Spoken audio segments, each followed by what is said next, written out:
en course ici à Zeebrugge, avec immédiatement au sommet de cette côte un... Et je crois bien là-bas, je regarde toujours, on ne le voit pas, c'est dommage qu'on ne montre pas, qu'on ne nous montre pas cette image de Marc Joueur. Pour l'instant, nous sommes ici en compagnie de René Arnoux. Et je crois bien que Marc Sourer va regagner les boxes. On pousse sa voiture en arrière.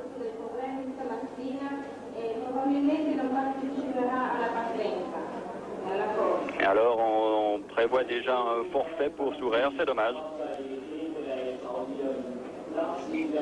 Et l'on vient ici en compagnie de René Arnoux. René Arnoux, 8e pole position aujourd'hui, ceci en 44 Grands Prix, et la 3e pole position de la saison, après celle obtenue au Grand Prix de France et de Grande-Bretagne. À ses côtés, Alain Prost, qui avait obtenu lui le meilleur temps il y a 15 jours à Hockenheim. Et pour Renault, il s'agit de la 4e pole position consécutive, ou si vous préférez, la 15e en 57 Grands Prix. Et puisque nous avons deux Français en première ligne, nous allons en profiter pour sans doute les nombreux téléspectateurs français qui ont la possibilité de capter la chaîne suisse romande. Et je sais que cela est possible jusqu'à Dijon à peu près, puisque la télévision française n'a pas jugé utile de retransmettre une seule image de ce Grand Prix d'Autriche. Ici Gilles Villeneuve. Gilles Villeneuve, 3e temps des essais, relativement surprenant, car on sait que les Ferrari ont connu pas mal de problèmes de tenue de route. Ceux-ci n'ont pas pour autant été tous résolus. Et chez Ferrari, on a préféré augmenter la pression du turbo au maximum pour essayer de faire un temps, ce qui a réussi à Villeneuve, mais la consommation de moteur turbo ces temps est effarante chez Ferrari. Ici Jacques Lafitte qui lui a réalisé l'exploit du jour hier lors de la dernière séance d'essai en jaillissant en 4e position au volant de sa Talbot Ligier Matra. Jacques Lafitte qui est un des favoris, qui est même le favori de la majorité des journalistes ici. À la suite d'un sondage express effectué ce matin, Jacques Lafitte a recueilli 26% de suffrages, ou plutôt de pronostics de victoire, devant Jones 22%, Prost 20%. Et à relever que Arnoux, qui partira en pole position, n'a obtenu que 6% de pronostics de victoire, ce qui peut paraître un peu surprenant. Mais il ne faut pas accorder une trop grande importance à ce genre de pronostics qui relève plus du jeu que de la science. Mais tout cela peut tout de même donner quelques indications sur les chances des principaux protagonistes de remporter ce Grand Prix d'Autriche. Ici, Carlos Reutemann, vers lequel on se dirige maintenant. Carlos Reutemann, toujours en tête du championnat du monde avec 43 points, mais qui connaît bien quelques problèmes avec son écurie Williams, qui accorde toujours la préférence à Jones, on le sait, et cela se remarque lorsque on assiste à des arrêts au stand pendant les essais. Par exemple, lorsque Jones s'arrête, il y a une véritable meute de mécaniciens et Frank Williams en tête qui entoure la voiture du champion du monde en titre. Et lorsque c'est Reutemann, il y a beaucoup moins de monde. Il est un peu en disgrâce, Reutemann, chez Williams. Et personne ne serait étonné dans le carrousel des transferts qui va bientôt commencer, à propos desquels les plus invraisemblables rumeurs courent déjà. Personne ne serait surpris de voir ou de savoir Reutemann quitter Williams pour rejoindre une autre écurie, pour autant qu'il continue la compétition.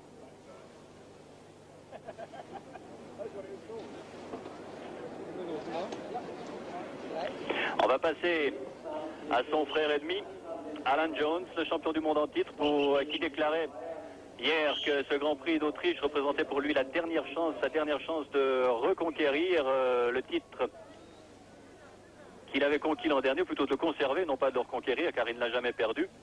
Mais on pense ici que généralement qu'Alan Jones aura bien du mal à rééditer son titre de l'an dernier. La malchance en particulier l'a souvent accompagné, et spécialement en Allemagne il y a 15 jours.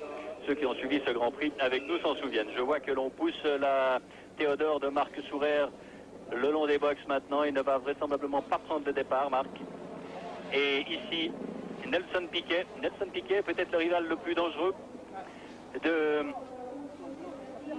Reutemann au championnat du monde. Piquet au volant de la Brabham. Un Piquet qui a réalisé le meilleur temps ce matin lors des essais non officiellement chronométrés. Piquet, vainqueur de 3 Grands Prix cette saison. Les Grands Prix d'Argentine, de Saint-Marin et il y a 15 jours d'Allemagne à Hockenheim. À ses côtés, l'on trouvera Didier Pironi, si la caméra a le temps de se retourner, car le départ va être donné maintenant incessamment, enfin pour le tour de chauffe.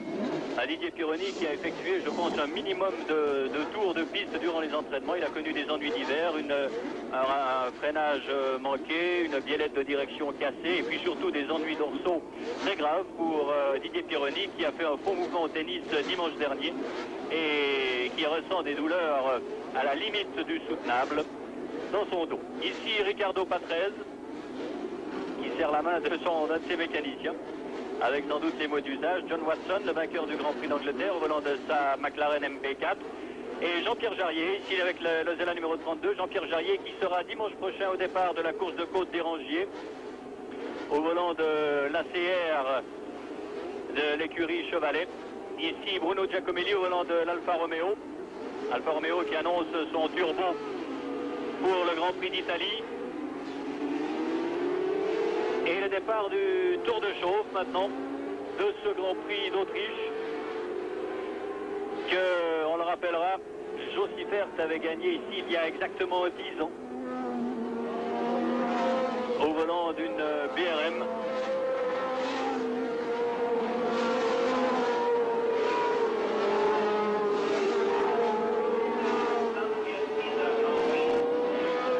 Ce fut la seule victoire d'un Suisse dans le Grand Prix d'Autriche, c'est celle de Siffert. Ici même, sur ce même circuit, à l'exception de la chicane, qui n'existait pas à l'époque.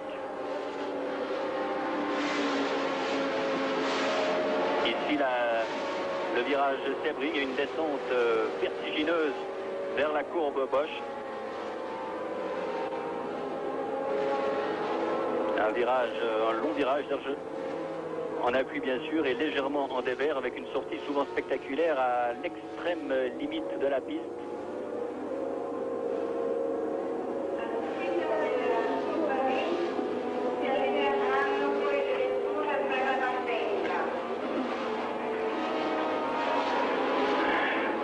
Et ici on arrive au virage dit de la chicane, à ne pas confondre avec la chicane qui est immédiatement après le départ, en surimpression la grille de départ.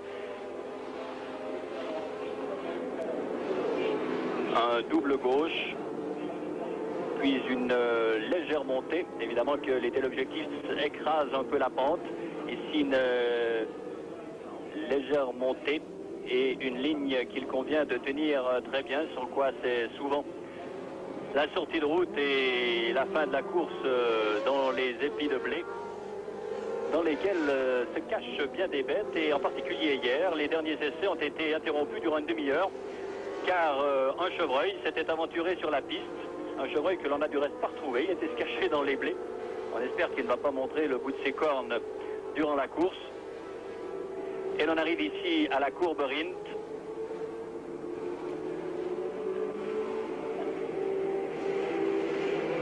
Dernier virage, un long droit qui ramène les concurrents sur la ligne de départ.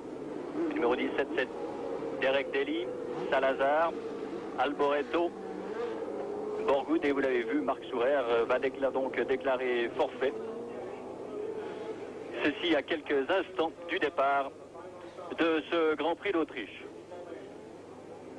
Alors 53 tours, 314,951 km à parcourir et un départ qui va être donné maintenant. On rappellera que les Renault sont plus lourdes avec le plein d'une centaine de kilos à peu près.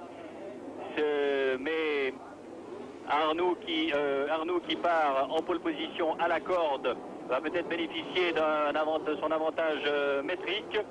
Et le départ donné maintenant aux 23 concurrents.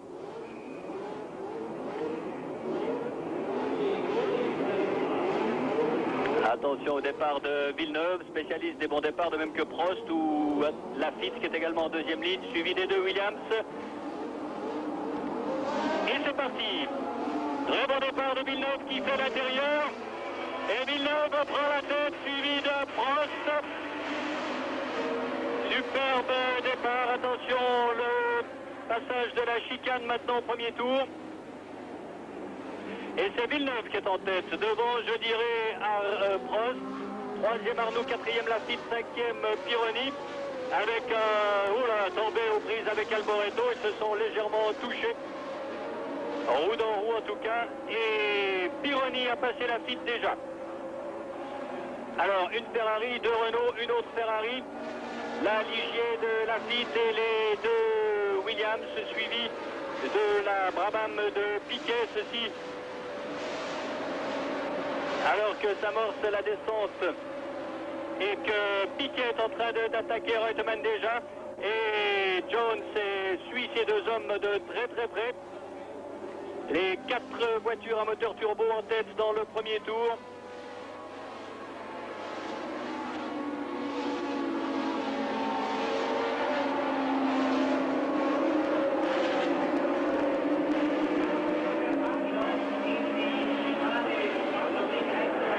Et Lafitte est très près de Pironi. Reutemann a toujours résisté à Piquet qui précède Alan Jones. Voilà Jones. Et puis derrière, ce doit être, je pense, John Watson qui a fait grosse impression ce matin lors des essais libres. Un plan oui. Voilà Piquet qui passe. Non, il a attaqué, ne passe pas Reutemann. Et c'est Giacomelli qui précède Rebaquet, lui-même suivi de Patrese. Fin du premier tour avec Prost qui va sans doute attaquer et vraisemblablement passer. Il a profité de l'aspiration. Voyons le freinage de la chicane. Oui, Prost devrait prendre la tête. Oui. Oh! Villeneuve manque la chicane. Et voilà, de même que Reutemann du reste. C'est assez drôle. Ils ne seront pas pénalisés outre mesure. Ils ont perdu quelques places. Pas beaucoup pour Villeneuve qui se retrouve tout de même derrière Lafitte.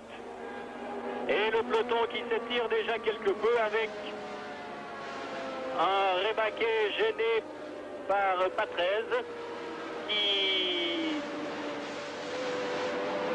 emmène un deuxième peloton au sein duquel on reconnaît Tambay et ici Carlos Reutemann. Lafitte donc devant Villeneuve, celui-ci devant Piquet qui va le passer sous peu je pense. Et Alain Prost maintenant au commandement de la course. Alain Prost, vainqueur du Grand Prix de France cette année.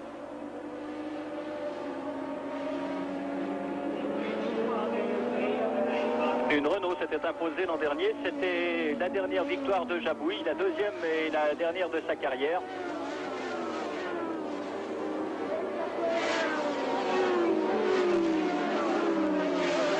Le peloton est très groupé. Ici, Andrea De Cesaris au volant de la McLaren. De Cesaris qui...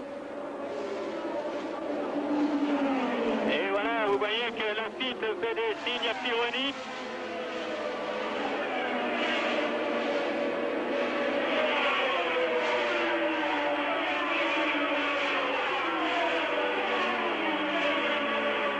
Lafitte aimerait bien passer Pironi dans les meilleurs délais.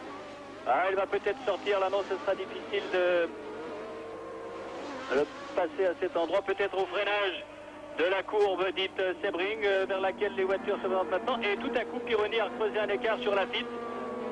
Évidemment, il y a le problème de puissance du moteur turbo. Et Villeneuve qui précède Jones. Villeneuve, alors dont la voiture tient vraiment très mal la route. On constate que le Canadien, le Québécois, éprouve bien de la difficulté à tenir sa voiture sur la piste. Il est suivi de Jones et Reutemann.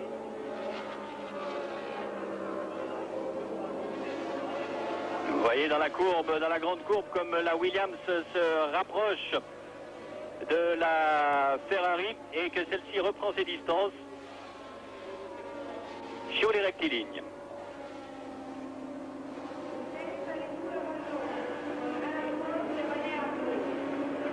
Alors les deux Renault en tête, suivi suivi de Pironi, Laffite et Jones. Ici, c'est le trio.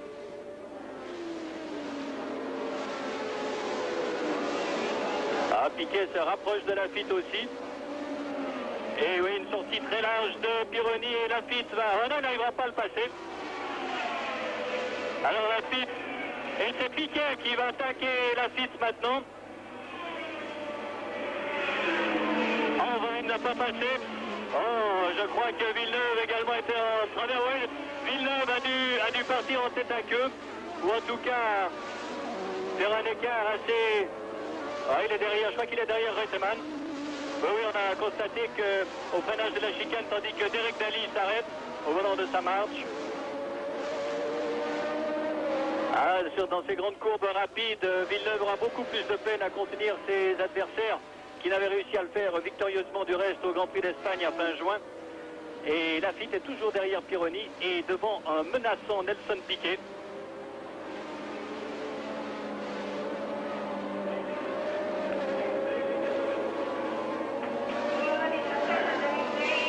Alors Laffite avait connu ce même problème en Espagne, mais derrière Villeneuve cette fois, qui avait réussi à contenir ses assauts durant toute la course. Vous voyez que là encore, il a fait un essai au freinage.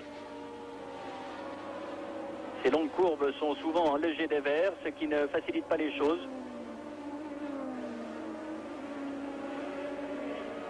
Et l'on a bien raison de nous montrer ce duel Pironi-Laffite, que va peut-être arbitrer Piquet dans quelques instants. Piquet qui a Jones relativement près de lui. Ce quatuor ne donne pas vraiment la chasse aux deux Renault, dont nous allons mesurer le retard maintenant. Déjà plus de 6 secondes et demie de retard pour les poursuivants des Renault, pour lesquels je pense aucune lutte ne sera livrée, car les positions acquises doivent être maintenues pour l'instant à l'avantage de Prost, une fois encore auteur d'un excellent départ.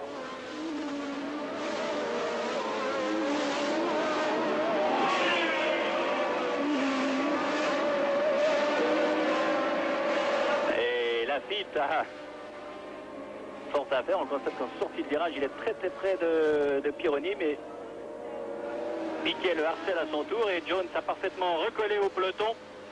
Piquet s'est porté à la hauteur de Laffite qui ne se laisse pas faire. Ah, cette lutte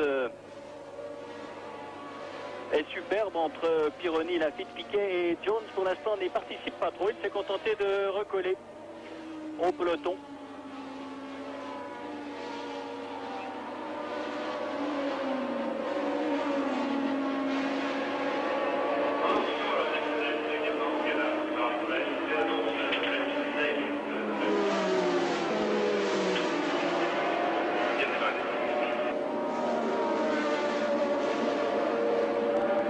Laffite attaque encore en vain et l'on me signale que Sourer vient de prendre le départ maintenant. La petite réparation a été effectuée.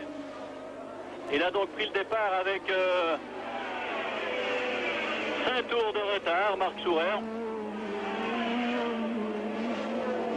Fort courageusement. Et Piquet passe Laffite, vous le voyez. Piquet donc en 4e position devant Laffite, Jones et Reutemann. Et c'est maintenant Piquet qui s'en va venir harceler le tenace Pironi.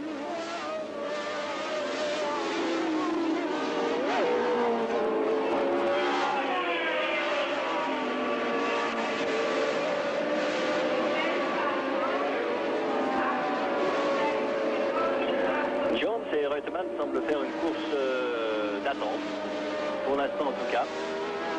Ils sont là en observateur derrière ce trio Pironi, Piquet, Laffite. Jones légèrement décalé. Piquet est très proche de Pironi. Mais voyez, en sortie de virage, l'accélération. Et Laffite, lui, essaye aussi de reprendre à Piquet la place que celui-ci lui a soufflé tout à l'heure. Nelson Piquet qui disait hier avec justesse qu'une pole position n'est pas trop importante ici, car ce circuit permet des dépassements en mains endroits. Ici Jones. Jones qui a déjà à nouveau signé pour une nouvelle saison chez Williams. Lafitte, non.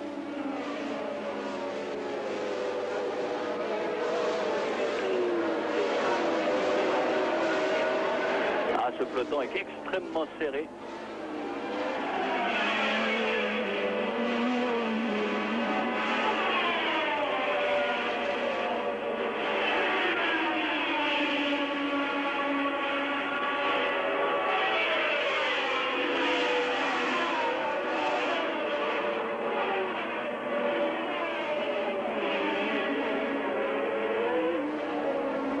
Tandis qu'une voiture s'arrête, c'est Andretti qui s'arrête là-bas. Vous ne le voyez pas, mais Andretti au volant de l'Alfa Romeo numéro 22, de même que Daly qui s'arrête une nouvelle fois. Et Lafitte va-t-il passer entre les deux? Pour l'instant non. Piquet a réussi à prendre le meilleur sur Pironi. A-t-il vraiment réussi? Non, pas encore, on pouvait le penser. La prise de vue était légèrement trompeuse. Pas de changement donc, toujours Pironi devant Piquet, Lafitte, Jones et Reutemann, mais ces 5 voitures précédées de quasiment 10 secondes, vous le voyez, par les deux Renault de Alain Prost et René Arnoux. Rebaquet au volant de la Brabham est également arrêté à son stand, au volant de la deuxième Brabham.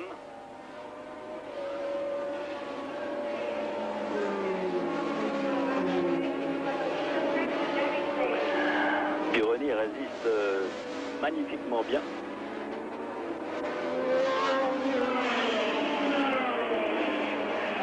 Est-ce que Reutemann va attaquer son coéquipier? Non, je ne crois pas pour l'instant en tout cas.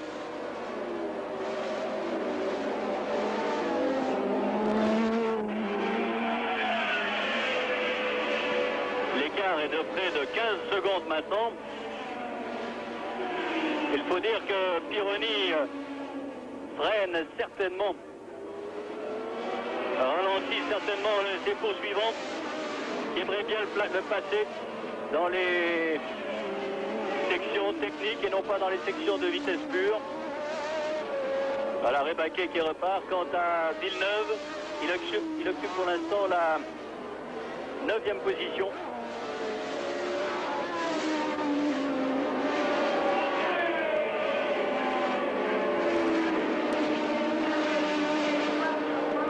On va établir un classement. Prost devant Arnoux en 3e position, Pironi, 4e Piquet, 5e Lafitte, 6e Jones, 7e Reutemann, 8e Patrese, 9e Villeneuve, 10e Mansell, 11e Watson, 12e Giacomelli, 13e Tambay, 14e De Angelis, 15e Alboreto, 16e Jarier, 17e Borgout, 18e De Cesaris et 19e Storr. Voilà pour l'instant.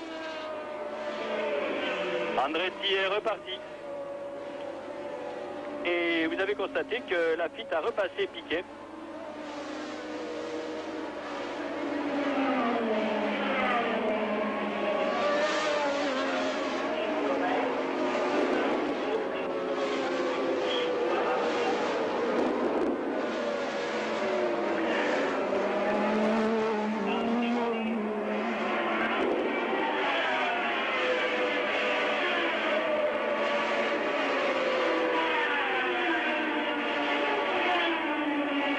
Parmi les absents de ce Grand Prix d'Autriche, relevons l'écurie Fittipaldi. En effet, à la suite de la non-qualification des deux Fittipaldi lors du Grand Prix d'Allemagne, Emerson Fittipaldi, le directeur de l'écurie qui porte son nom, a décidé de ne pas s'aligner ici en Autriche, avec officiellement quelques problèmes de moteur qui n'auraient pas été trouvés, mais surtout, je pense, une préparation de la prochaine saison pour les Fittipaldi, avec, on le souhaite pour Emerson, un soutien financier qui lui permettra de développer son écurie comme il le souhaite. Mais il est un peu bizarre de constater qu'Emerson n'était pas là. C'est peut-être la première fois depuis 10 ans qu'Emerson Fittipaldi n'assiste pas à un Grand Prix en qualité de concurrent, de directeur d'écurie ou autre. Et l'on sait que les Fittipaldi seront à nouveau présentes à Zandvoort dans 15 jours pour le Grand Prix de Hollande. Alors les écarts sont de plus en plus marqués. Il n'y a pas loin de 20 secondes d'avance maintenant pour les deux Renault sur ce peloton emmené par Lafitte maintenant devant Piquet. Jones est en train de passer Pironi. Enfin, on a pu passer. Oh là, on est très près. Et Jones a passé Pironi, mais Reutemann pas encore. Et Patrese également est tout à fait dans le coup.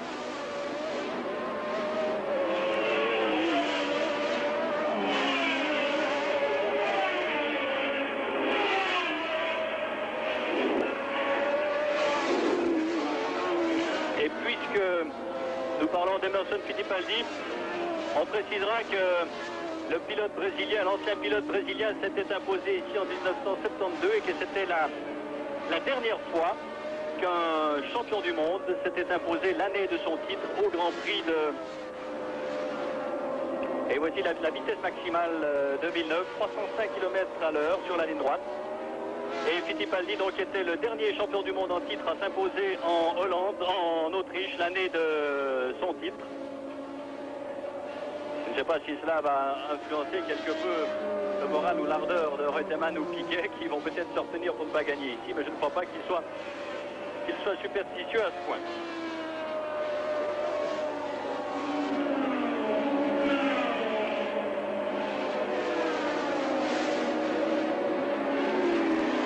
Reutemann a maintenant passé Pironi et c'est Patrese qui est derrière le pilote français.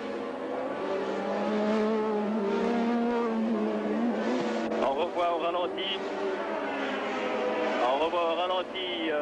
Piquet qui passe Pironi à la sortie du virage 10 de la chicane.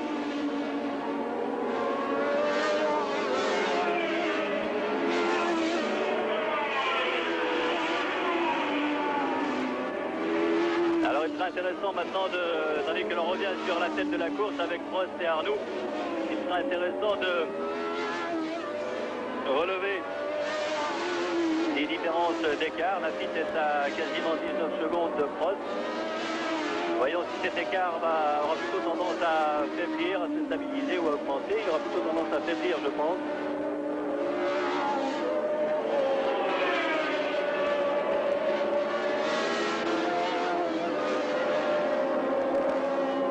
Reutemann s'était imposé ici en 1974 au volant d'une Brabham.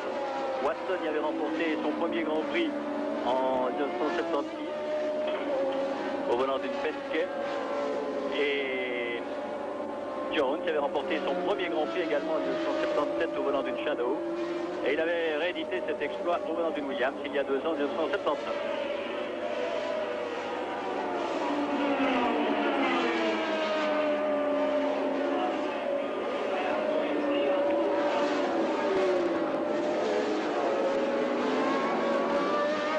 Je ne sais pas si Souver, qui est parti avec 5 tours de retard, est toujours là. Il ne semble pas. Lafitte est à 18 secondes environ, toujours.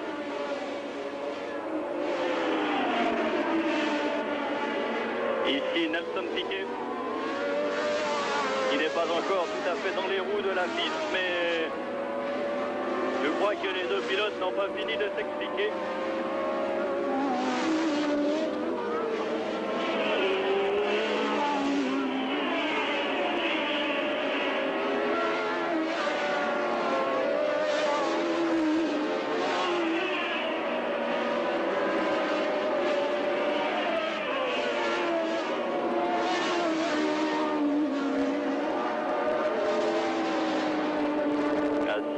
Rapproche tout de même quelque peu de...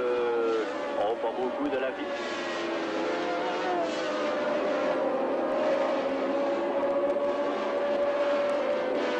Tandis que la première McLaren n'est que 11e, celle de Watson. Et chez McLaren, on se disait assez satisfait des progrès effectués concernant l'aérodynamique de la voiture. Et Villeneuve, sortie de route de Villeneuve, vous le voyez sortir de sa voiture. Alors pour Gilles, c'est terminé. Touchette dans la courbe, Bosch, il aura pris, je pense, un peu trop large. Il est vrai qu'avec une voiture qui tient si mal la route, vous voyez qu'il a ouvert son train avant en touchant avec la roue avant gauche, la roue arrière également. Il a dû s'appuyer contre les rails. La voiture va être immédiatement dégagée par les commissaires de piste qui effectuent ici un excellent travail.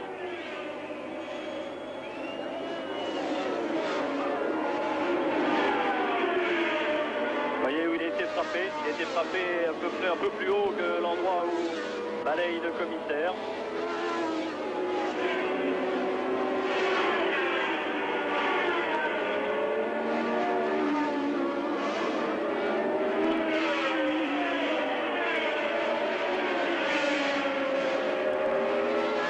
Le passage des deux voitures de tête, Arnoux et Prost et Arnoux, pardon. «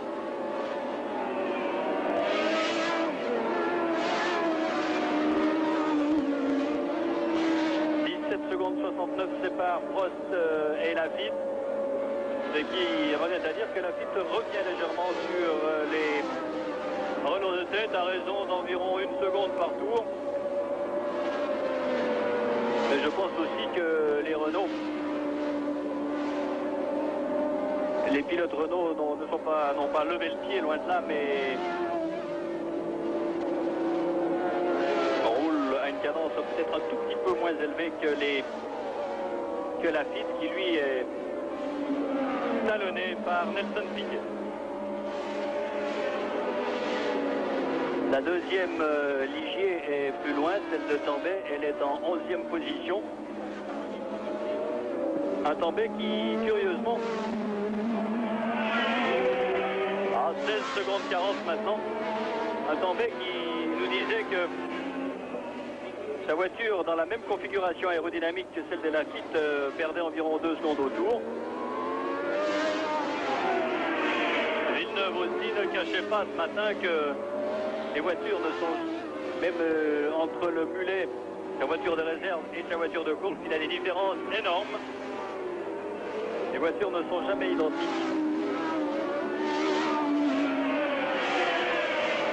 Ici Lafitte qui effectue une très belle saison, puisqu'il est monté cette saison 5 fois sur le podium avec 2 deuxièmes places en Belgique et en Espagne et des 3e places à Monaco, en Angleterre et en Allemagne.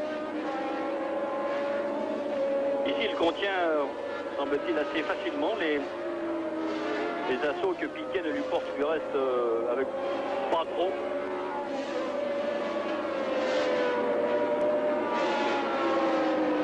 Nelson Piquet qui hier, durant les derniers essais, a tourné continuellement avec sa voiture de réserve en disant: ma voiture de course est prête, elle est parfaite, je ne peux pas l'améliorer. Donc je ne vais pas l'user en la faisant tourner, même durant des essais chronomètres.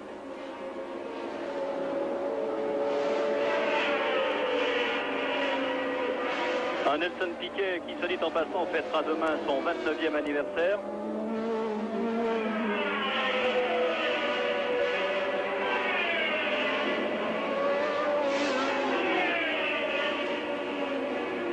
Vous voyez, le voilà Piquet, il est pas très loin, mais tout de même légèrement survireux en sortie de chicane.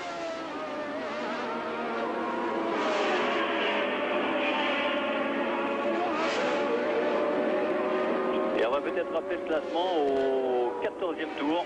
Prost devant Arnoux, 3e Lafitte, 4e Piquet, 5e Jones, 6e Reutemann, 7e Pironi, 8e Mansell, 9e Patrese, Mansell a donc passé Patrese, 10e Watson maintenant et 11e De Angelis, 12e Tambay.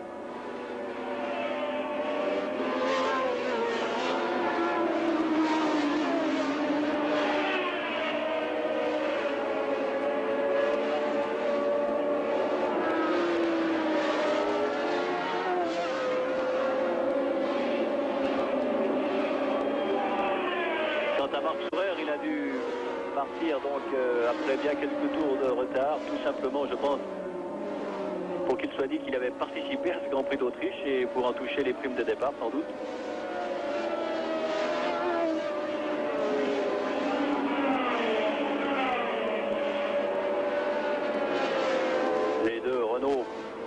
marche pour l'instant avec une régularité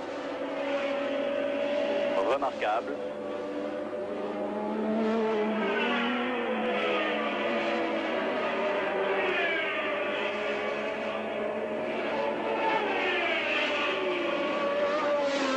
Reutemann observe avec derrière Pironi, Mansell, Patrese et Watson qui arrivent au volant de sa McLaren MP4.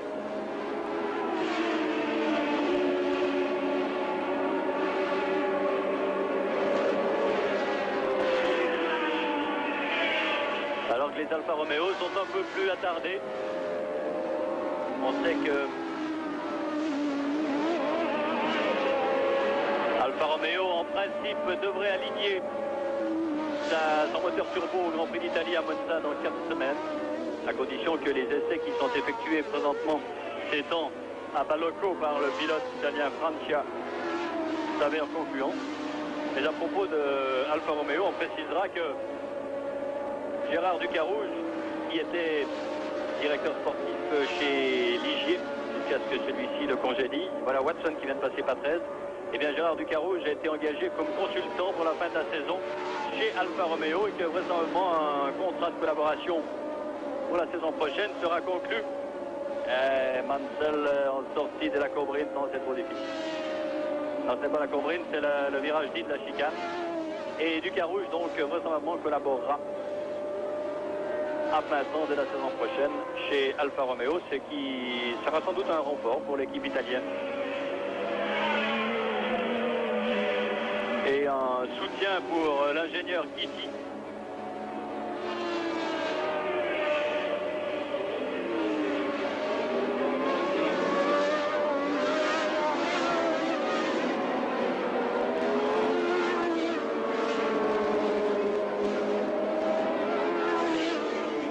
Le retard de la piste diminue toujours. Il est maintenant à 13 secondes 6 du duo de tête avec ici Watson qui va maintenant qui a tenté de passer Mansell sans succès.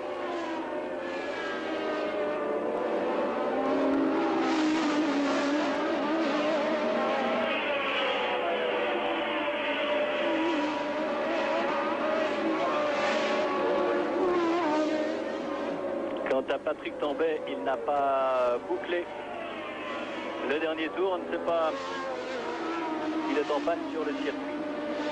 On en saura sans doute plus tout à l'heure. Le voilà qui rentre à son stand maintenant. Tambay, vous ne voyez pas. Et Watson lui attaque Mansell. Serras réussit cette fois. Ah non, non.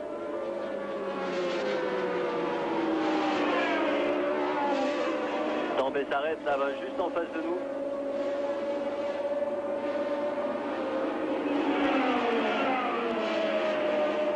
Patrick Tambay qui n'a pas connu beaucoup de réussite depuis qu'il a quitté Théodore pour remplacer Jabouille chez Ligier. Alors voilà Mansell qui passe Pironi cette fois.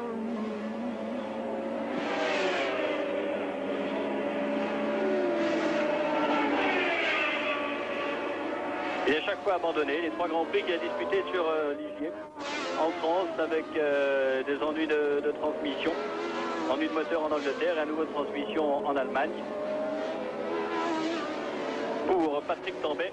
Et l'on voit maintenant voilà, côte à côte Patrese et Watson, mais la McLaren semble être légèrement plus rapide en ligne droite que la Arrows de l'Italien. La Arrows qui, se dit en passant, est chaussée de pneus Pirelli.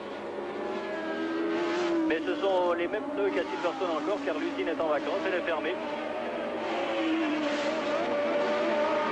Le manufacturier italien a fait un début tout à fait honorable en Formule 1. Et ces 2 derniers Grands Prix, c'est le moteur qui a à chaque fois trahi Patrese, qui était toujours assez bien placé.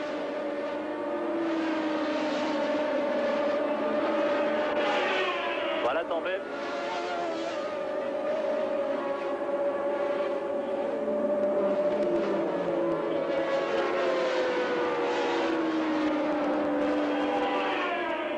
Se prolonge au stand.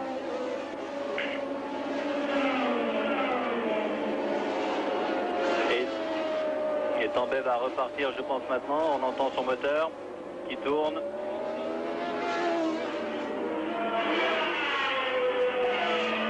Et là, on revient sur le duo de tête. Mais le retard de Lafitte est maintenant de 11 secondes 94. 96, avant on n'était pas loin. Sur Alain Prost, que l'on voit là, menant toujours ce Grand Prix d'Autriche, au volant de sa Renault Turbo. Et précédent, René Arnoux,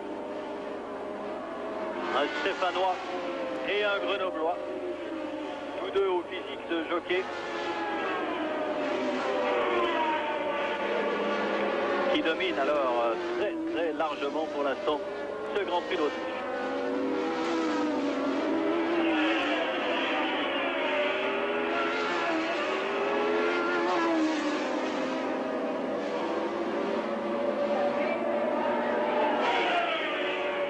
Alors oui, nous avons un communiqué qui nous informe sur la situation de Sourer. Effectivement, Sourer a donc pris le départ avec 5 tours de retard. Mais il a dû faire, puisqu'il est arrêté à la chicane, il a dû faire, je dirais, 300 mètres. C'est une chance qu'on l'ait vu partir. Il a dû faire 300 mètres, Sourer. Et il aura donc ainsi participé à ce Grand Prix d'Autriche.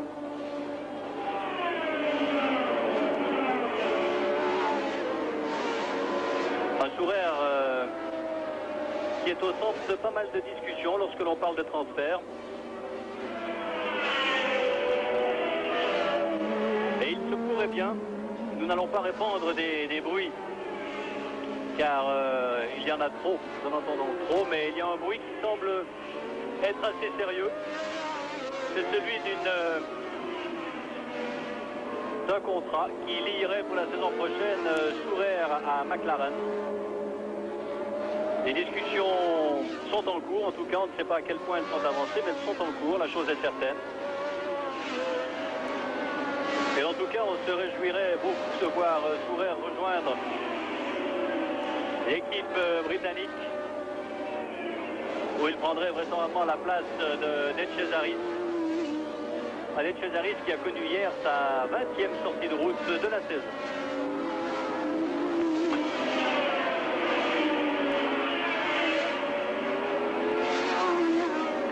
Alors, derrière Pironi se trouve toujours Watson qui précède Patrese. Voilà Pironi. Patrese Watson se passe régulièrement et Pironi lui occupe la 8e place pour l'instant. Alors pour l'instant c'est Watson qui est à nouveau derrière et derrière ces trois hommes c'est De Angelis au volant de la Lotus. Et à propos de Lotus et de transfert, alors le meilleur tour, une 38-38, 217 de moyenne, on est très loin du record. Le record qui est détenu par Arnoux en une 32-53. Mais à propos de transfert, et tout à l'heure, juste avant la course, pour reprendre les termes, mettre fin aux rumeurs qui courent, Lotus a annoncé que les contrats de ces deux pilotes, De Angelis et Mansell, avaient été reconduits pour la saison prochaine. En ce qui concerne d'autres certitudes, on sait que Jones a déjà re-signé pour la saison prochaine chez Williams. On sait que les deux pilotes Ferrari avaient signé pour 2 ans, Villeneuve et Pironi. Giacomelli m'a dit ce matin qu'il piloterait encore pour Alfa Romeo la saison prochaine.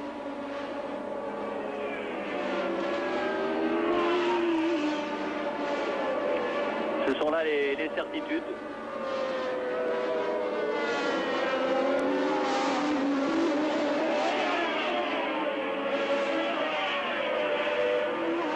Et l'écart, le retard de Lafitte est inférieur à 10 secondes maintenant, 9 secondes 85 de retard pour Lafitte sur Prost. Tandis que Didier Pironi se bat avec une belle énergie et résiste assez bien en dépit des problèmes de tenue de route qu'il connaît avec sa voiture et sans doute des douleurs qu'il doit ressentir dans son dos.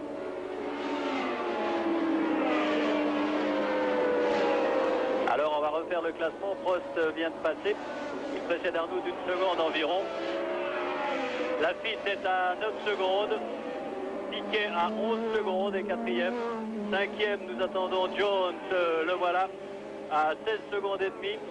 Sixième, Reutemann, je pense, à 22 secondes. Les écarts sont donc assez importants. Oh, très belle image. Puis en septième position,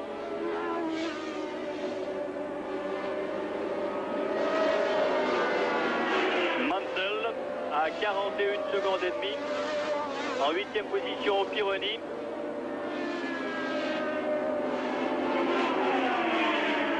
À 51 secondes. Neuvième, Watson. Dixième, Patrese. Onzième, De Angelis. Voilà pour la situation des meilleurs, mais les écarts sont déjà assez importants. Et là, on est très très proches les uns des autres.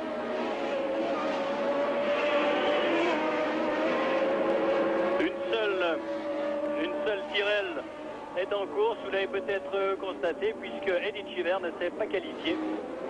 C'est Alboreto, au volant de la Tyrrell numéro 4, qui est en course. Cheever, lui, a tourné vendredi avec la nouvelle Tyrrell. Peu satisfait des performances. Il a préféré l'ancienne, mais celle-ci ne lui a pas permis de faire mieux, de se qualifier. Ce qui fait que Cheever assiste à cette course en spectateur. Ce qui n'y était plus arrivé depuis le Grand Prix de Monaco l'an dernier.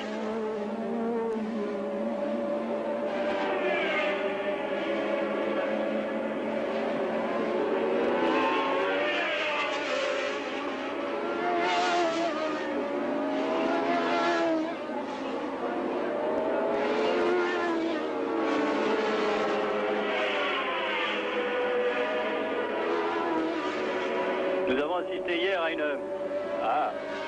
toujours pas très Watson. Nous avons assisté hier à une course de Renault 5 Turbo qui a donné lieu à un énorme carambolage au premier tour, à la chicane.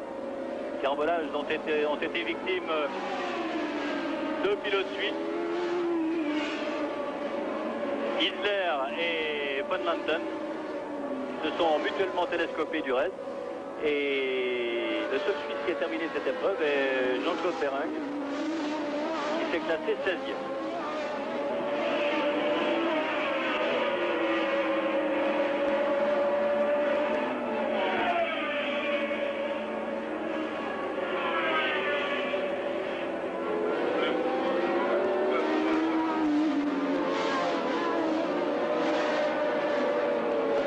Pironi emmène toujours ce peloton avec Watson,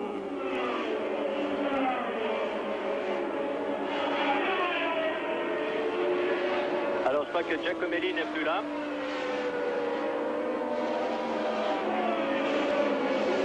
Ah non, il a manqué la chicane, mais il a pu continuer tout de même.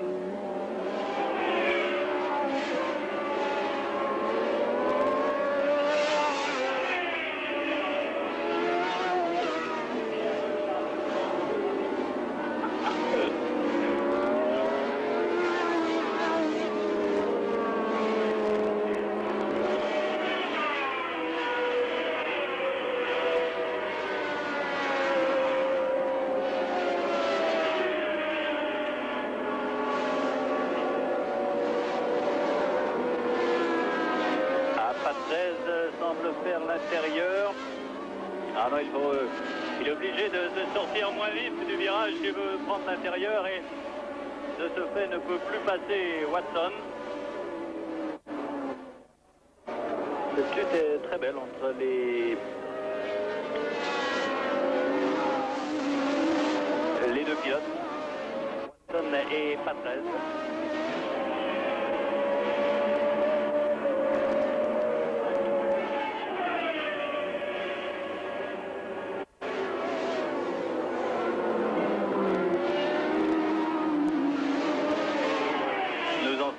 Voilà, je crois que Pironi laisse passer. Non, non. Une voiture au ralenti là-haut. Je ne sais pas de qui il s'agit, on le verra peut-être tout à l'heure. Non, non, Pironi n'a pas du tout laissé passer Watson. Loin de là. Nous ne sommes pas pas encore, c'est De Angelis, c'est Mansell, pardon. Abandon de Mansell. Et voilà, cette fois, Watson a réussi à passer Pironi, à qui il ravit donc la 7e place du fait de l'abandon de Mansell. 2 positions gagnées d'un coup presque par l'Irlandais vainqueur du Grand Prix d'Angleterre. Et il en revient ici en compagnie de Lafitte. Alors on va reprendre des écarts pour voir si Jacques Lafitte se rapproche ou pas. Ah oui, 7 secondes 36. Il continue de se rapprocher.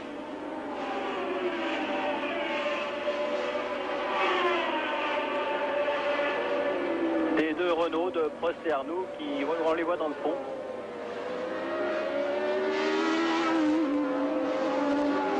Tandis que Piquet lui semble bien lâché par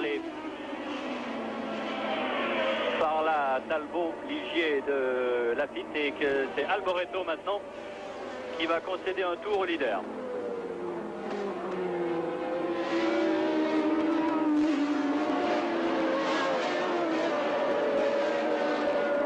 Alboreto.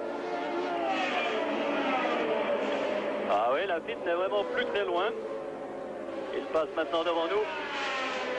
6 secondes et demie de retard pour Lafitte. Arnoux, lui, n'a pas encore passé Alboreto, mais Lafitte va déboucher là incessamment, le voilà.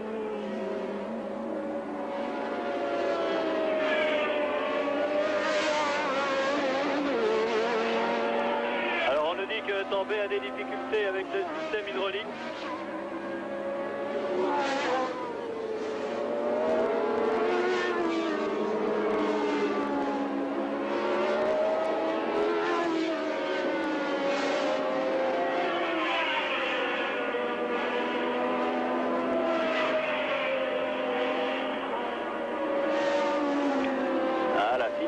Maintenant menaçant. Et on va peut-être assister à une lutte très française entre la Talbot de Lafitte et les Renault d'Arnoux et Prost. Derrière, De Angelis vient de passer à 13. Et la situation avec les écarts, Lafitte à 6 secondes et demie de Prost. Piquet est assez loin par rapport à Lafitte. Il a perdu passablement de terrain. Puis Jones et Reutemann, les ténors, sont tous là. Voici Nelson Piquet.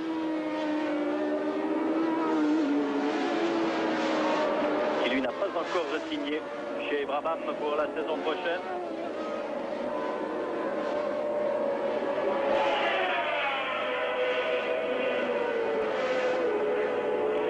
Tout droit de Prost. Ah, Prost monte le freinage de la chicane et il abandonne même. Un ennui pour le leader Alain Prost au 27e tour, dans le 27e tour. L'abandon pour Prost.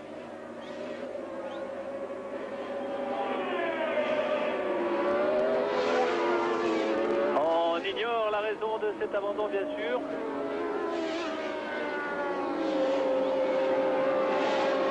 Le moteur fume, mais cela ne veut rien dire.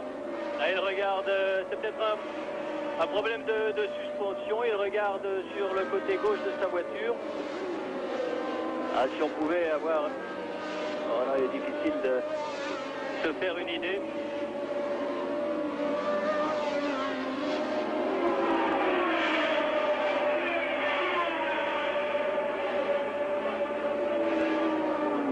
Alors donc Arnoux, nouveau leader de ce Grand Prix d'Autriche avec une avance alors qu'il doit être relativement... Même elle doit être de l'ordre de 5 secondes environ sur Lafitte. Et on dira que c'est à armes égales, un contre un, que les 2 équipes françaises vont se mesurer maintenant avec un écart de non pas moins que 30. Top pour Arnoux. Et voilà pour Lafitte. 4 secondes et demie juste. 4 secondes et demie juste de retard pour Lafitte sur Arnoux. alors que la voiture qui est arrêtée sur la droite doit être celle de Sourer peut-être.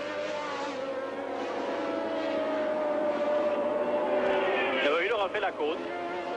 Et on revoit le ralenti de la fin des espoirs de Prost, qui est parti tout droit, mais je ne crois pas que ce soit vraiment un freinage manqué.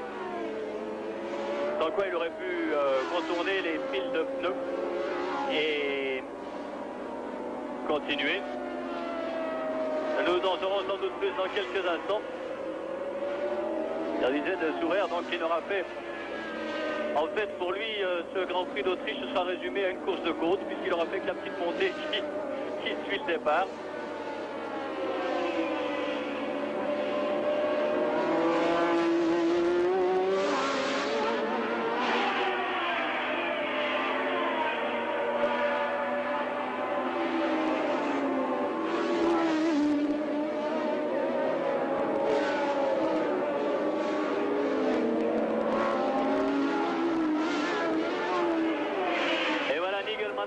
Qui revient à son stand.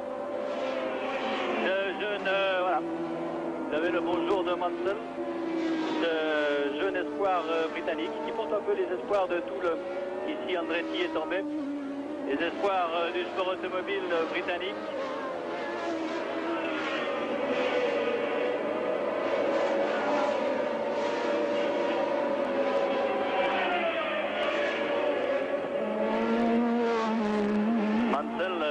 Qui disputait aujourd'hui son 11e Grand Prix, tous sur Lotus, et dont le meilleur rang est une 3e place cette année en Belgique.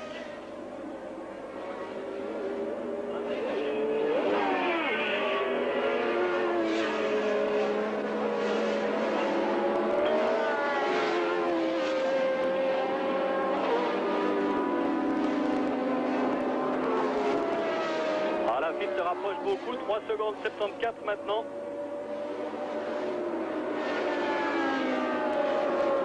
Pour quelqu'un va s'arrêter, je crois.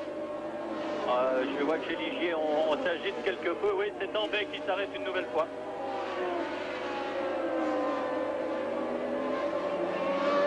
Et il sort de sa voiture, abandon pour Patrick Tambay.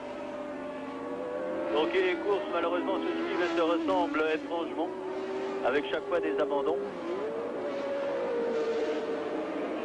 Et Pironi toujours devant Patrese, De Angelis, Daly et Stohr, non.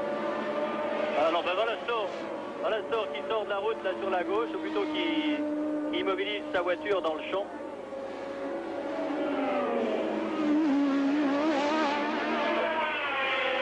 Avec des ennuis de moteur pour Stohr.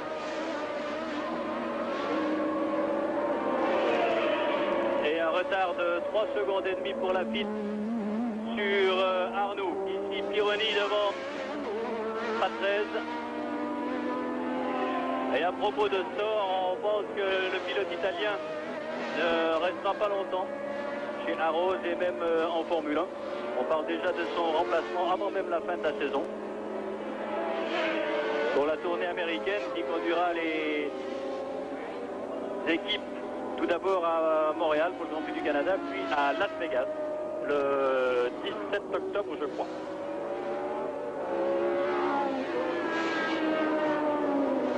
Daly a recollé à ce peloton, mais il est attardé, s'est arrêté à 2 reprises, Daly. Et c'est Salazar qui est derrière, au volant de la Ensign. Le classement en ce qui concerne les 6 premiers est le suivant après l'abandon de Arnoux. De Prost, pardon, Arnoux en tête devant la piste, 3e Piquet, 4e Jones, 5e Reutemann et 6e Watson.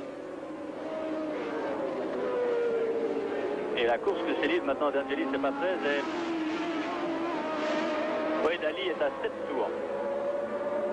Tandis que Stohr, lui, je pense, supplie les commissaires de ne pas arroser sa voiture. Une bagarre assez spectaculaire entre De Angelis et Patrese, les deux Italiens.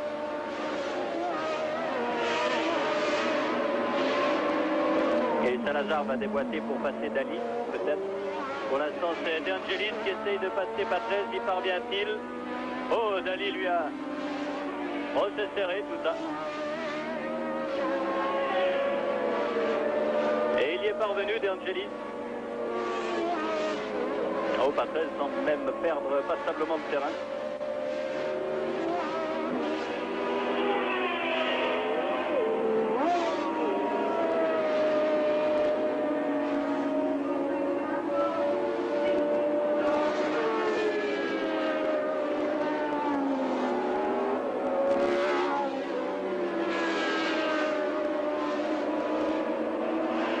Bientôt revenir, je pense, sur la tête de la course pour tâcher de savoir où en sont les écarts. Encore 23 tours, vous le voyez. Nous avons donc bien dépassé la mi-course.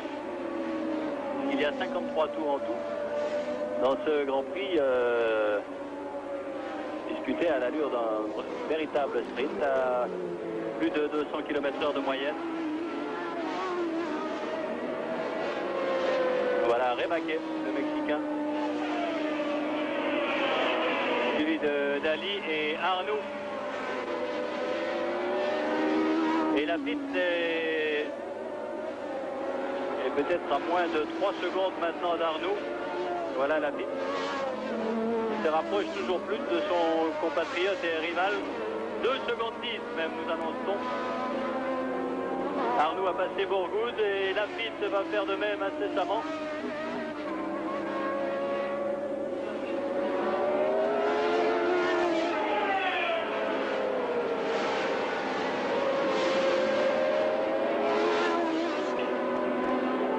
Et maintenant, Arnoux a passé Giacomelli, Lafitte attaque et passe. A-t-il passé Bourgoud? Oui. C'est fait, il va s'occuper de Bruno Giacomelli maintenant. Oh! Attention à ne pas faire trop tard et Bourgoud essaie de le reprendre par l'intérieur, non? Petite alerte, petite chaleur là pour Jaco, emporté par son élan et sa combativité, son esprit combatif. Mais il a dû se faire une petite frayeur là.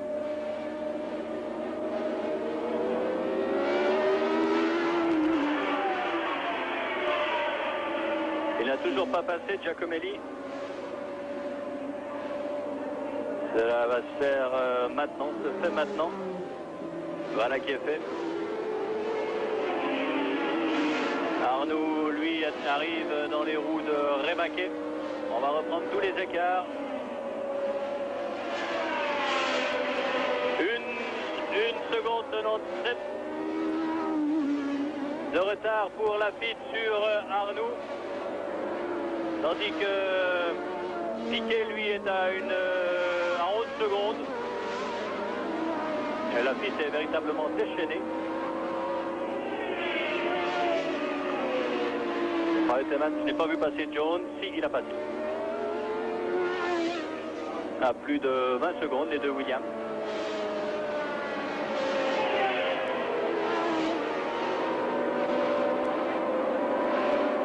Alors, Rebaque entre le leader et son second.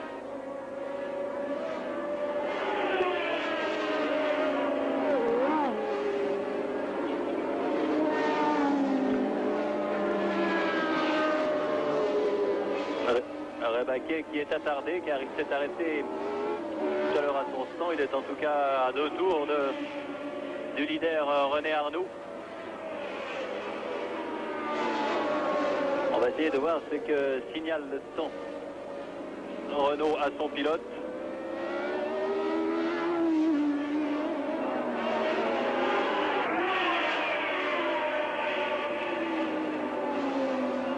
Oh, la jonction est quasiment faite. Nous sommes au 32e tour, enfin 33e qui va être bouclé maintenant. Et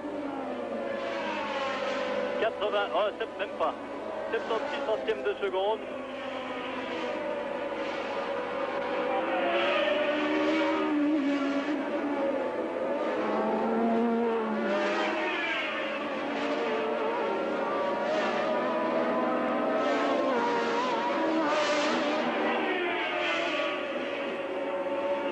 va faire Lafitte maintenant? Quelle stratégie va-t-il adopter? Va-t-il observer son concurrent quelques instants avant d'essayer de déterminer l'endroit le plus favorable pour le passer, pour autant que ça soit possible? Ça doit être possible car Lafitte a tout de même rattrapé près de 20 secondes depuis le moment où il a pu passer Pironi. Et c'est dire que la Ligier semble plus rapide en ce moment que la Renault. On se souvient qu'à Hockenheim, il y a 15 jours, c'était une baisse de régime qui avait empêché Alain Prost d'aller plus vite. Il perdait 7 à 800 tours au régime maximum, ce qui l'empêchait de faire mieux. Et Lafitte semble vouloir attaquer le plus rapidement possible. Nous sommes au 34e tour. Oui, il est à la hauteur. Non, il n'a pas réussi à le passer. Et il le fera peut-être au freinage de la chicane.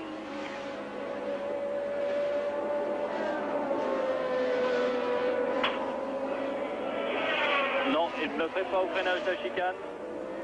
Et Lafitte qui est dû être crédité du meilleur tour pour l'instant en course en 1:38.10 à 218 km/h de moyenne.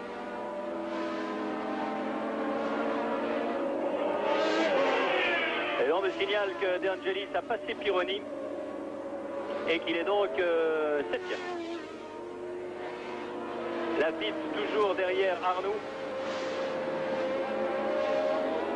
Et devant eux, c'est peut-être De Cesaris, oui c'est lui, Andrea De Cesaris qui ferait bien de s'écarter. Voilà, il l'a fait pour Arnoux, il le refait pour Lafitte. Alors décidément le freinage de cette courbe est toujours un peu à la limite pour Lafitte qui a passé De Cesaris sans problème.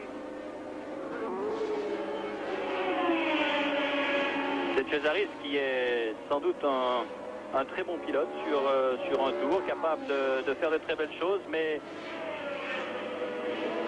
il y a encore un peu de peine à tenir la distance, à se concentrer vraiment longtemps.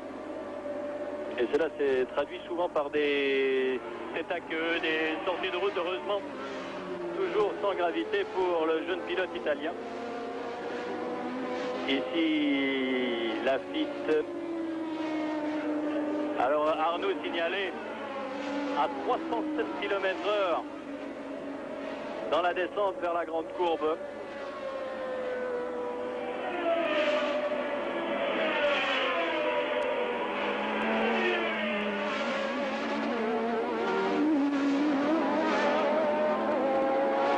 Et Pironi a repassé De Angelis, c'est dire alors que vraiment que le pilote français ne faisait aucune obstruction, puisqu'il a même réussi à repasser la Lotus de Angelis.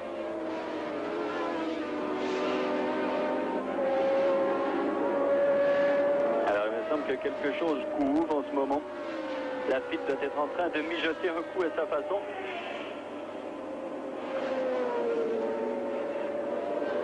Et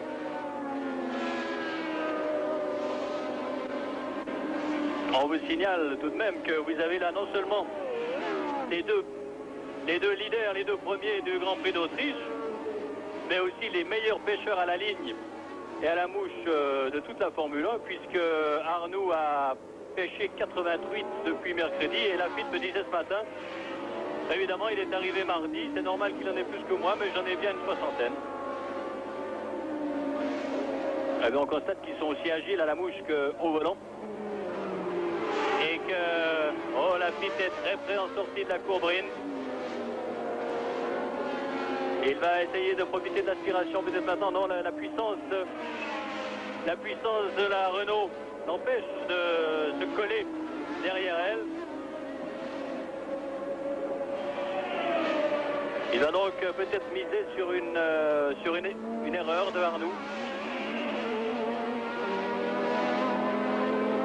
Arnoux qui n'a pas encore gagné cette année. Sa dernière victoire remonte au Grand Prix d'Afrique du Sud l'an dernier.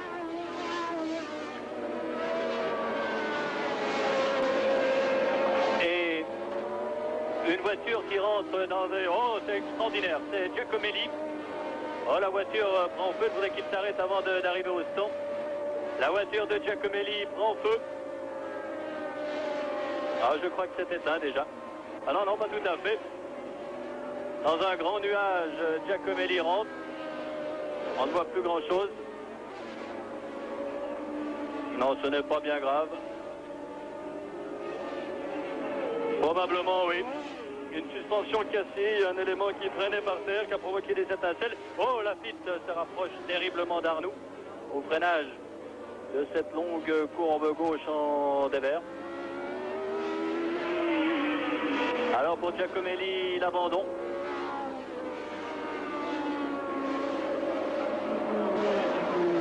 Mais en tête de course, une lutte assez extraordinaire. Laffite en super forme. Mais là, voyez, Arnoux reprend ses distances, c'est bien.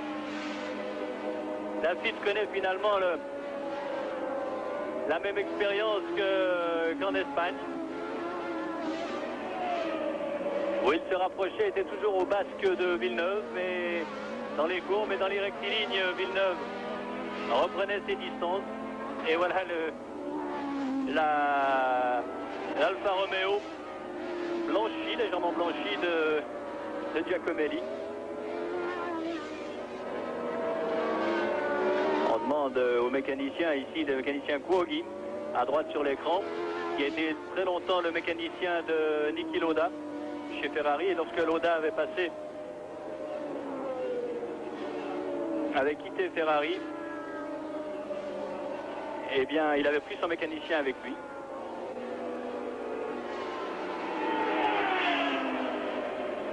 Ah, Laffite essaye par tous les moyens. Il est évident qu'il... Ah, voilà. Non. On a cru que cette fois c'était bon. Il s'est porté à la hauteur de la roue arrière de Arnoux.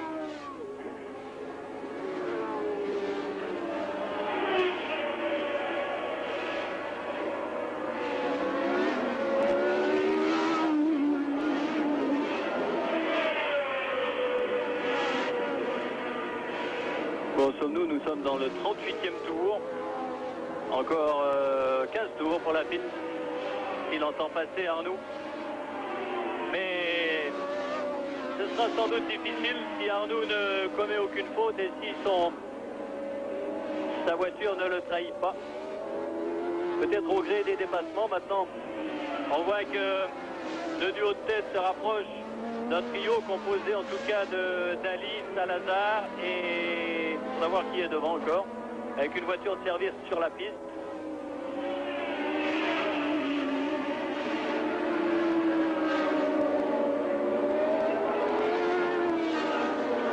La courbe dite de Sebring.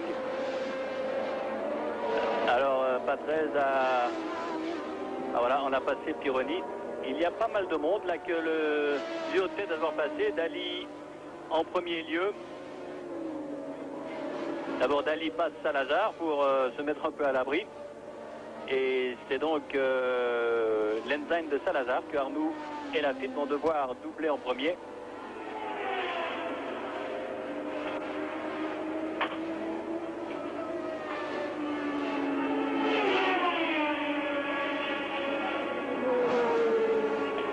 Laffite qui passe et prend la tête. Au 39e tour. Alors, Laffite répétait son coup depuis quelques instants.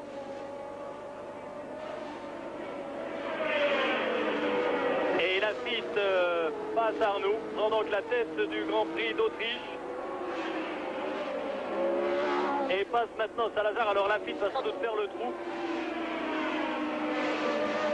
Il est à la hauteur de Salazar et c'est le 4e leader de l'épreuve après Villeneuve au premier tour, puis Prost, puis Arnoux et maintenant Laffite en tête du Grand Prix d'Autriche avec devant lui Derek Daly, l'Irlandais, au volant de la marche. Voilà Arnoux qui s'en vient passer. Ah, c'est quand en vitesse pure Arnoux reste sans doute supérieur à Laffite. Il faudra donc s'il entend se défaire de la Renault, que Laffite se défasse tout d'abord, voilà, on revoit au ralenti. la façon superbe dont Lafitte à l'intérieur a pris l'avantage sur René Arnoux, qui a freiné peut-être un tout petit peu tard et qui s'était jeté in extremis dans ce virage. Lafitte en a profité pour le passer. Et la course n'est pas terminée, il reste plus de 10 tours maintenant. Il reste 14 tours très exactement. Et le classement. Lafitte devant Arnoux, troisième Piquet à 9 secondes 02, quatrième Jones, cinquième Reutemann, sixième Watson. Pas beaucoup de changements donc, à part bien sûr ce changement de leader. Ceci à 14 tours de l'arrivée. L'enzyme de Salazar.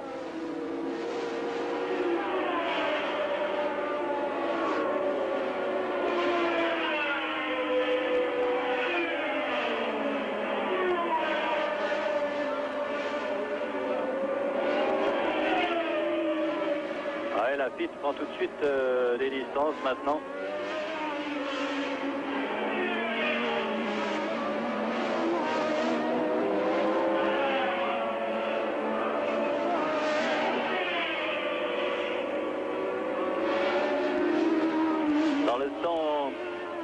Là-bas, juste en face de moi.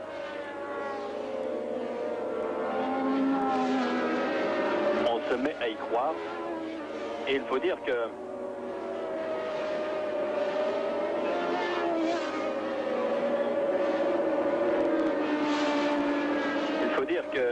Ligier n'a plus remporté de victoire en Grand Prix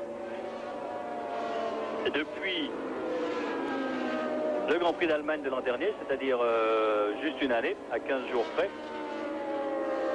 Et ce qui est encore plus étonnant, c'est que chez Matra, on attend cette victoire depuis 4 ans, depuis la victoire de Lafitte en 1977 au Grand Prix de Suède, qui reste pour l'instant la seule victoire d'un moteur Matra en 105 Grands Prix. C'est-à-dire qu'un deuxième succès serait sans doute bienvenu. Il faut dire que Matra s'est retiré de la compétition en quelque temps. À la fin de la saison 1978, pour revenir cette année.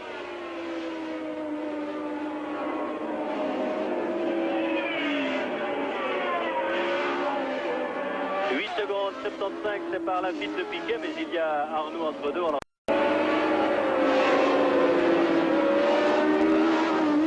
Ici Alan Jones.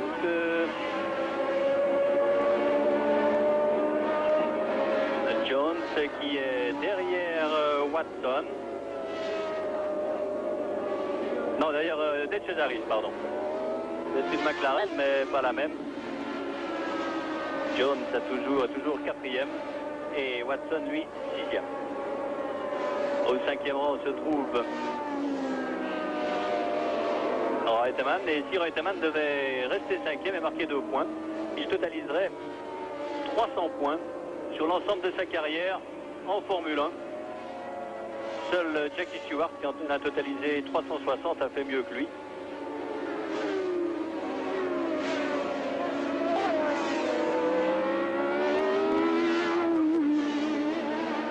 Et un autre concurrent s'arrête maintenant, c'est Michele Alboreto. Lui aussi ne devrait pas rester très longtemps, semble-t-il, sur la scène de la Formule 1.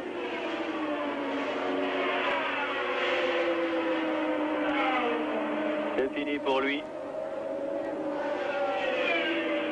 Ici Andrea De Cesaris et Jean-Pierre Jarier. Ben voilà, Jarier dont on répétera qu'il courra ensuite le week-end prochain. La course de côte Saint-Ursanne-les-Rongiers, à laquelle il prendra part au volant de l'ACR de Chevalet.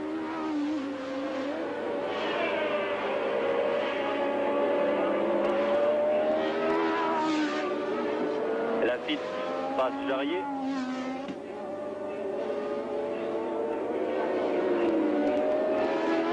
Et Lafitte a établi un nouveau record du tour en une il est descendu en dessous d'une 38, oui, une 37,97, 218, 359 km/h de moyenne. Arnoux passe à son tour Jarier. Où est-il Jarier au classement? Il est 15e. À un tour donc. Il reste 8 voitures dans le même tour. Ici Bernie Eccleston dans l'image.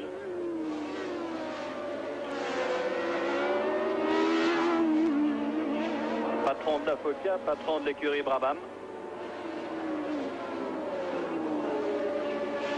C'est lui qui a été longtemps, qu'il est toujours d'une certaine mesure le rival de Balestre, Jean-Marie Balestre, le président de la FISA, qui est absent du reste, qui n'est pas ici au Grand Prix d'Autriche.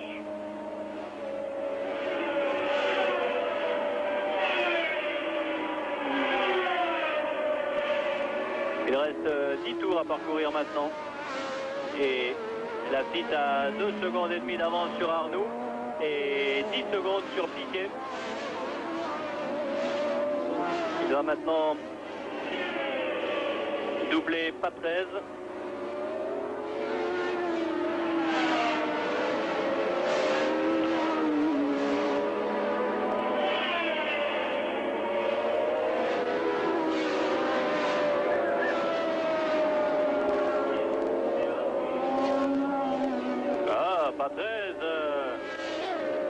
Ne met pas beaucoup de bonne volonté à laisser passer le leader, auquel il concède un tour tout de même.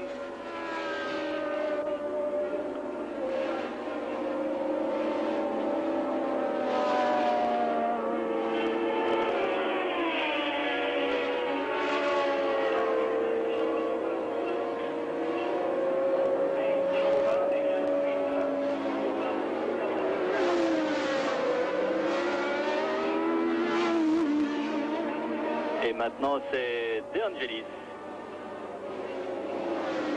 qui voit le leader arriver derrière lui.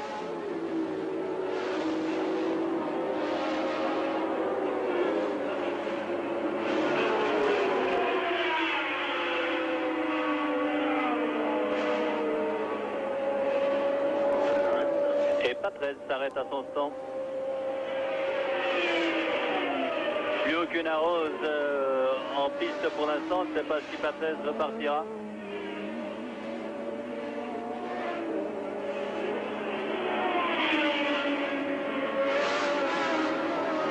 De Angelis est donc passé.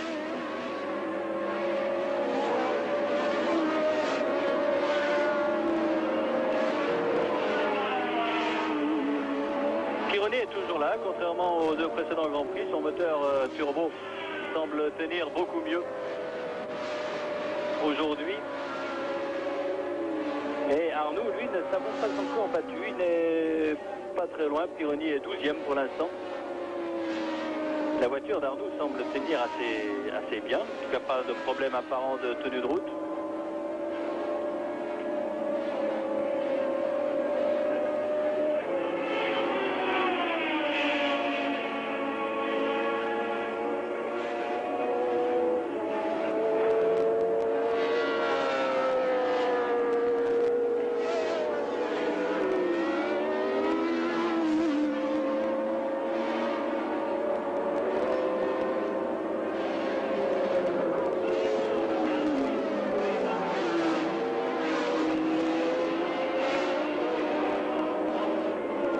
Arnoux n'est pas loin. Piquet, lui, continue à perdre du terrain sur la piste, mais pas sur Arnoux. Et puis les écarts sont assez bien établis, ne varient pas beaucoup. En ce qui concerne Piquet, Jones, Reutemann et Salazar en difficulté. Le Chilien Eliseo Salazar. Mais parmi les 6 premiers, chacun semble se contenter parfaitement bien de sa position. Sauf peut-être Arnoux qui en veut, qui essaye de ne pas perdre le contact avec Lafitte qui est devant lui.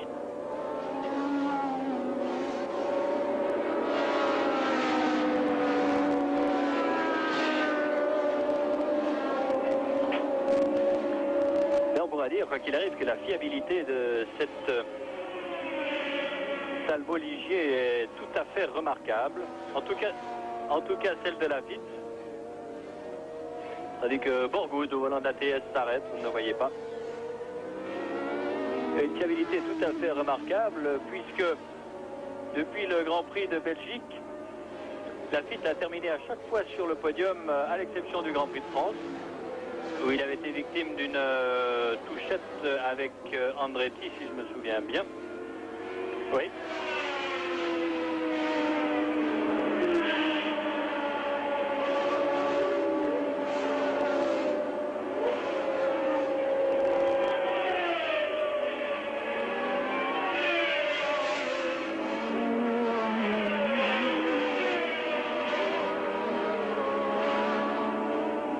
Et une victoire de Lafitte ici pourrait valoir au pilote français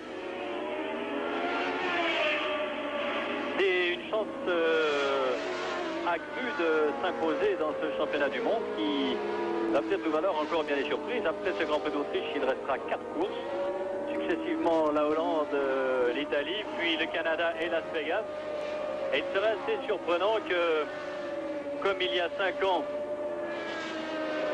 au Japon, le titre mondial se joue lors de la dernière course sur un parking d'hôtel, puisque c'est sur le parking d'un grand hôtel de Las Vegas.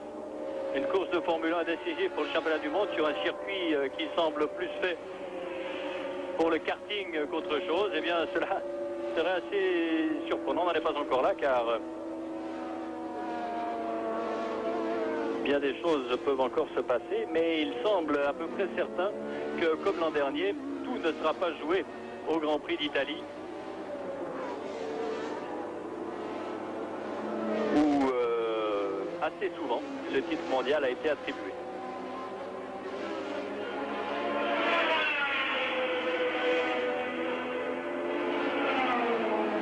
Nous avons entendu Watson passer dans un bruit qui ressemblait plus à une longue plainte qu'au bruit d'un 8 cylindres. Peut-être n'est-ce qu'un échappement, on ne sait pas. On en saura plus tout à l'heure.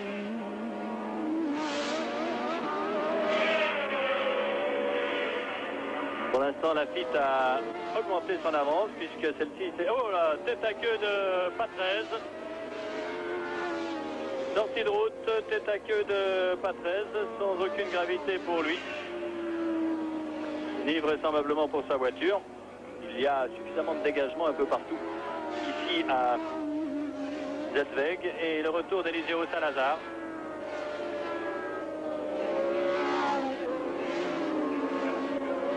Congratulé par quelques compatriotes chiliens peut-être présents ici.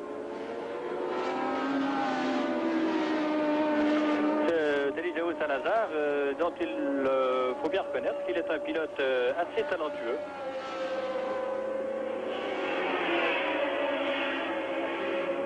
Ouais, Watson passe à nouveau dans un bruit un peu rauque. Et on revient sur Arnoux ici.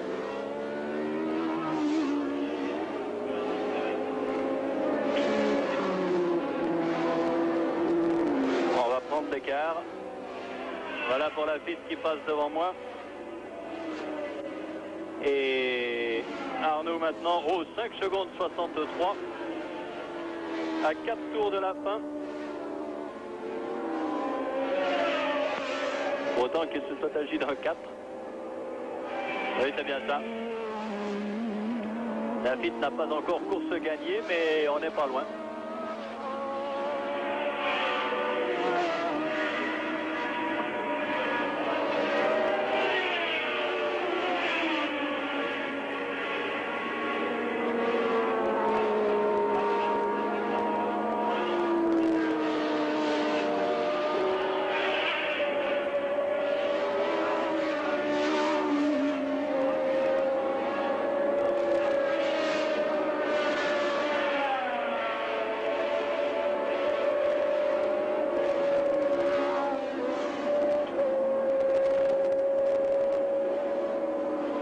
Le public commence à quitter quelque peu le circuit.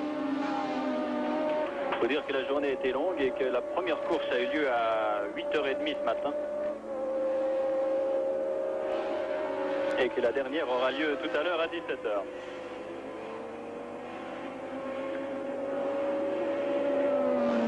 Alors, on nous signale qu'il pleut légèrement à un endroit du circuit. On nous signale dans le casque qu'il pleut légèrement. Alors, nous allons voir où cela se passe.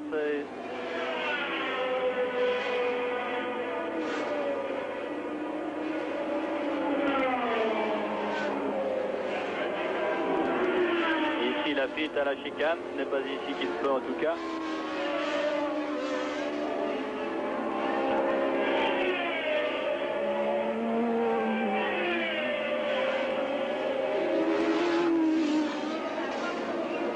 Voilà Piquet qu'on n'avait pas vu depuis pas mal de temps.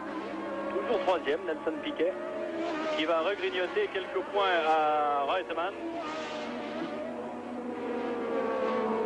Reutemann qui lui va conserver la tête du championnat du monde, selon toute vraisemblance.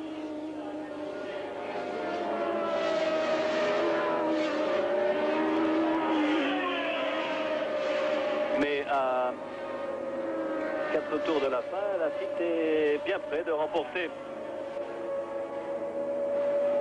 son 5e Grand Prix en 114 participations. En 104 participations, pardon. Et ben, apparemment, il ne pleut pas trop. Nous avons fait presque un tour complet. Il y a bien sûr quelques petits nuages, mais je crois que il s'agit d'une fausse alerte.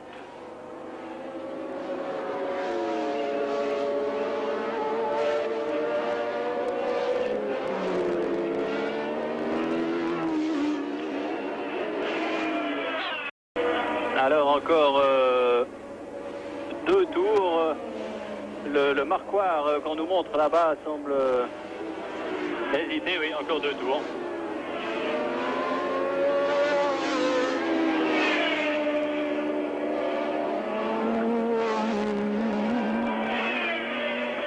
Lafitte qui aura 38 ans le 21 novembre prochain, qui a disputé son premier Grand Prix en 1974 en Allemagne au volant d'une ISO Ford, qui pilote pour Ligier depuis le début de Ligier en compétition en Formule 1, c'est-à-dire en 1976. 104 Grands Prix aujourd'hui, je vous l'ai dit, et 7 pole positions. 5e victoire vraisemblablement aujourd'hui, la dernière remontant à une année. 8 deuxième places, 12 troisième, donc cela fait 25 podiums pour Lafitte, ça fait à peu près du 25% aussi. Tout de même une superbe carrière pour Lafitte, dont on dira qu'il est un pilote extrêmement sûr, puisqu'en 114 participations, il n'a été victime que de 6 sorties de route en course, ce qui est extrêmement peu.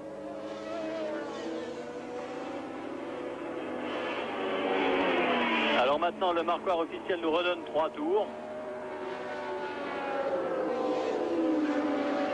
Nous allons suivre le directeur de course pour en être sûr.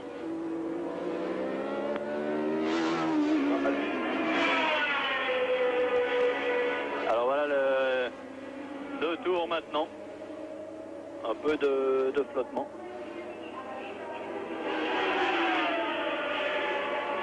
Bon. Pour Lafitte qui arrive au terme de son Grand Prix. À 2 tours près, et une fois encore la situation, Lafitte Arnoux à 5 secondes 36, donc sauf incident, Arnoux à course gagnée, il terminera 2e, Piquet 3e. Situation qui n'a pas varié beaucoup durant cette épreuve, qui aurait été marquée essentiellement par la superbe course de Lafitte, qui est revenu des lignes arrière où il avait 20 secondes de retard pour s'emparer du commandement après 39 tours.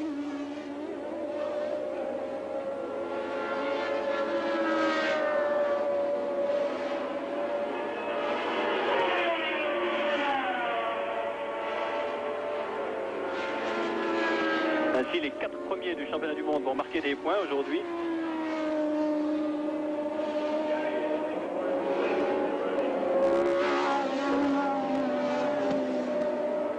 pour l'instant avec 5 points. Il en marquera 6 aujourd'hui vraisemblablement et passera de 5 à 11. Mais Reutemann va conserver la tête du championnat du monde en portant son capital de 43 à 45 points s'il parvient à conserver sa 5e place, ce que l'on suppose.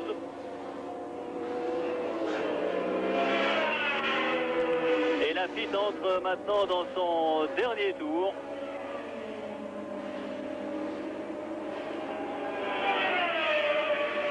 Dernier tour donc pour Jacques Laffite qui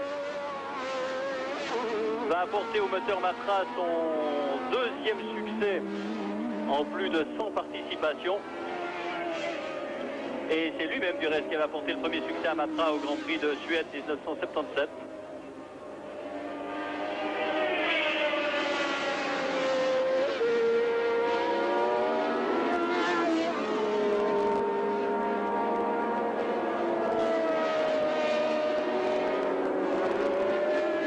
Matra à 12 cylindres au bruit très caractéristique, très aigu, très beau aussi. Pour la dernière fois, cette longue courbe à droite qui lui a valu une frayeur assez grande et qui a été fatale à Villeneuve. Pour Jacques Laffite, qui va se retrouver tout à fait dans le coup pour la course au titre, puisqu'il va passer de 25 à 34 points. Piquet va passer de 35 à 39 et Reutemann de 43 à 45. Regroupement donc en tête du championnat du monde. Pour l'instant, nous allons saluer cette victoire de Laffite qui est dans son dernier virage et qui franchit maintenant la ligne d'arrivée. Victoire de Jacques Laffite sur Talbot Ligier Matra, 2e Arnoux, 3e Piquet, 4e Jones. Voici Jacot. Une très belle victoire qui récompense une série de bons résultats, de courses terminées le plus souvent sur le podium. 5e Reutemann, 6e Watson. On trouve plus loin 7e De Angelis à un tour, 8e De Cesaris, 9e De Cesaris. Non.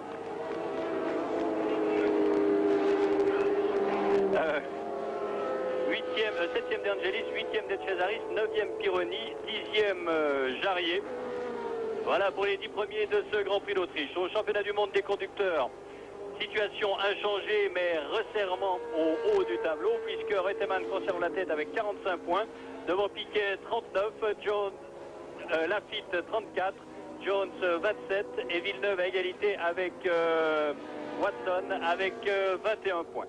Quant à Prost, il en reste à ses 19 points. Voilà, nous devons terminer assez rapidement la retransmission de ce Grand Prix d'Autriche maintenant.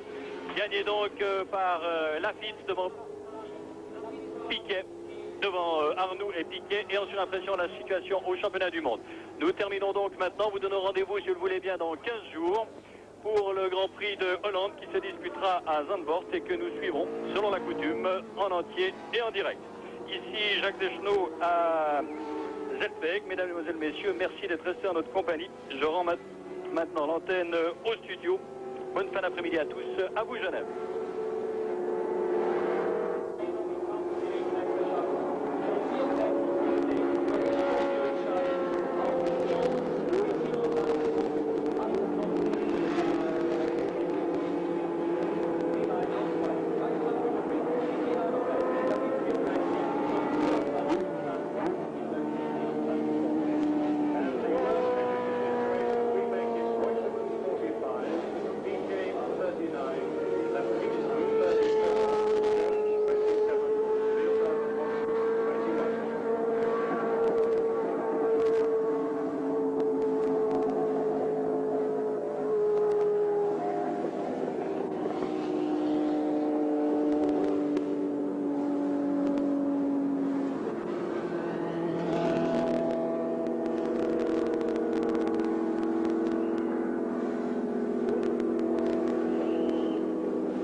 spannender Grand Prix heute, meine Damen und Herren. Ein Dankeschön Ihnen schon jetzt, als Sie bis zuletzt ausgeharrt haben. Aber es war kein Grund, nur einen Augenblick früher wegzugehen. Denn bis zuletzt wechselten die Ereignisse. Hier offiziell Gesamtzeit 1 Stunde 27 Minuten 36,47 Sekunden für den Sieger Jacques Lafitte. 5,17 zurück Arnoux, 7,34 zurück Piquet, Jones 12 Sekunden Rückstand, Reutemann 31 Rückstand, Watson 1 Minute 31 zurück, wäre also in der nächsten Runde sogar auch überrundet worden. Und die weitere Reihung mit bereits Rückständen, De Angelis, De Cesaris, Pironi, Jarier, Daly und die übrigen Fahrer haben das Rennen nicht mehr beendet. And here's the official result. First, Jacques Lafitte, Talbot Ligier Matra, 1 hour, 27 minutes, 36.47 seconds. 1:27, 36.47, 215.698 kilometers an hour. 215.698. Second, number 16, René Arnoux, Renault Turbo. Third, number 5, Nelson Piquet, Marmalade Brown 4. Fourth, number 1, Alan Jones, Saudi Leyland. Fifth, number 2, Carlos Reutemann, Saudi Leyland. Sixth, number 7, John Watson, Univar Barbara Ford, and they were the only ones on the same lap. 7th, De Angelis, 8th, De Cesaris, 9th, Pironi, 10th, Jarier, 11th, David. Siegerehrung beim Formel 1 Weltmeisterschaftslauf hier auf dem Österreichring. Sieger Jacques Lafitte, Talbot Ligier, 5,17 Sekunden Vorsprung auf René Arnoux, französischer Erfolg, aber nicht für das gleiche Team. Talbot Ligier, der große Gewinner. Renault sind an 2 und für den Brettheim-Piloten Nelson Piquet, Rang 3, 5. Sieg für Jacques Lafitte. Er ist der Sieger dieses Jahres im Formel 1 Weltmeisterschaftslauf. Lafitte war